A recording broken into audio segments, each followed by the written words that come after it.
Өнгөрсөн үеийн түүхийг эргэн харцгаая. Хүний хувьд бол чадахгүй зүйлч гэлээ. Харин Бурхан бол ядах юмгүй хийж чадах. Цүлийн хамгийн агуу гайхамшиг юу байсан бэ? Манна байсан. Сая хүний идэх хоол хүнс, Тэнгэрээс өдөр бүр бороо мэт буун. Энэ нь хүн хийж чадах зүйл үү? Хүн үүнийг чадахгүй ч хэн чадах билээ? Бурхан бол чадах зүйл. Энэ болох болов уу? Инглигээд бүтэх болов уу гэж санаа зовж шаналдаг. Санаа зовлт гэгддэг өвчнийг бид итгэлээр ялан дийлэх ёстой.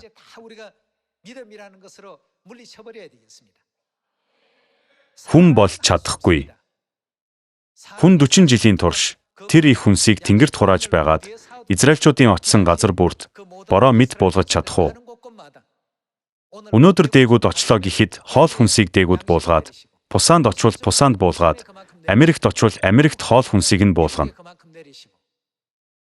Израильчууд аль хэдийн Америк руу очсон байтал хоол хүнсийг нь Солонгост буулгачихвал тэд буцаж ирээд манаа авч чадах уу?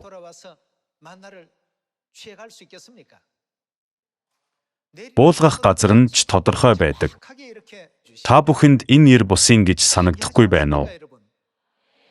Тэнгэрээс манаа буусан гэхээр манаа буусан л юм байна гэж бодоод өнгөрөх зүйл биш. Израильчуудыг хаашаач нүүсэн, очсон газарт нь дандаа манаа буулгаж өгдөг байсан. Хүн ингэж чадах уу? Хүний хувьд энэ нь боломжгүй юм. Харин хүнд боломжтой гэлээ.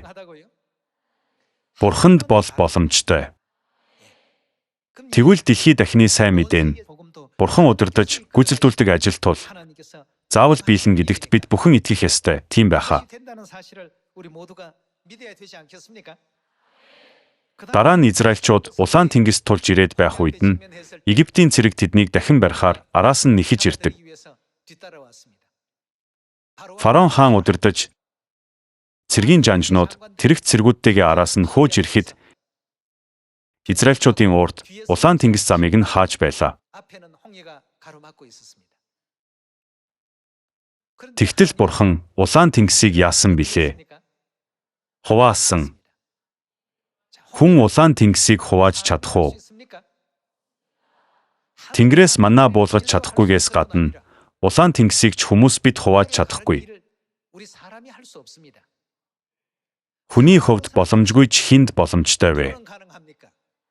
Бурхан бүхнийг гүйцэлдүүлдэг. Бурхан удирдаж, Бурхан тэргуунд явж, гүйцэлдүүлж байгаа болохоор сайн мэдээ гүйцэлдлээ. Бид одоо ийм л мэдээ сонсох үлдсэн. Бурхан Улаан тэнгисийг хувааж, түүгээр гатлуулсан. Цүлж Тэнгэрээс манаа буулгасан. Хүмүүс энэ бүх түүхийг хүн бүтээдэг гэж эндүрх нь бий. Гэвч энэ бүхнийг Бурхан удирдан заалж, гүйцэлдүүлэхэд тусалдаг юм. Энэ бол хүн хизээж хийж чадахгүй зүйл, тийм биз? Хүн тэнгэрт манаа хурааж байгаад буулгаж чадах уу?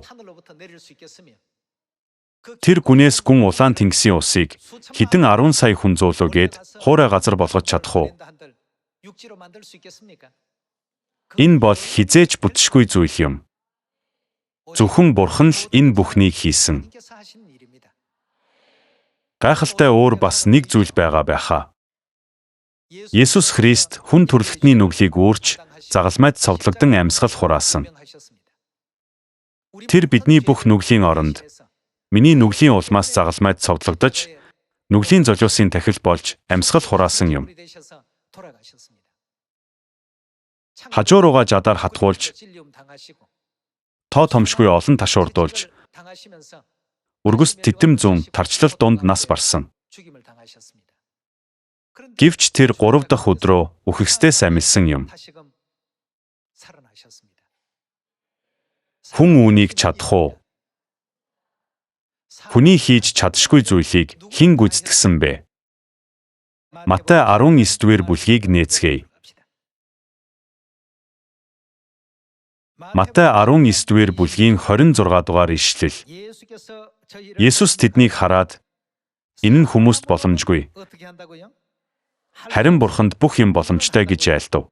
하나님으로서는 그냥 할 수 있다가 아니고 다 할 수 있는 이라고 했습니다. Бурханд бүх юм боломжтой. Гэвч Бурханд итгэж чадахгүй. Бурханы хүч чадлыг хүнийхээс дор гэж боддог болохоор улаан тэнгисийг яаж хуваах юм? Үнэхээр хуваах болов уу? Тэнгэрээс нэрээ манна буулгах болов уу гэж эргэлдсэн. Бурхан бүхнийг гүйцэлдүүлсэн, биелүүлсэн, бидэнд баттай нотлохоо өгсөн тул бид эдгээрийг өөрийн нүдээр харах боломжтой. Хүнд бол боломжгүй. Энэ тодорхой. Хүний хүчээр улаан тэнгисийг хуваах уу? Мэдээж үгүй. Хүний хүчээр үхлээс амилах уу? Боломжгүй. Хүний хүчээр тэнгэрээс манна буулгах уу? Боломжгүй. Харин Бурханы хувьд ямар уу? Бүхнийг чадна гэсэн. Бүхнийг чадагч Бурхан биднийг дуудснаар бид өөрөө чадахгүй ч бүхнийг чадагч Бурханы ачаар өмнө нь хүрч чадахгүй байсан зүйлдээ хүрэх боломж олгосон.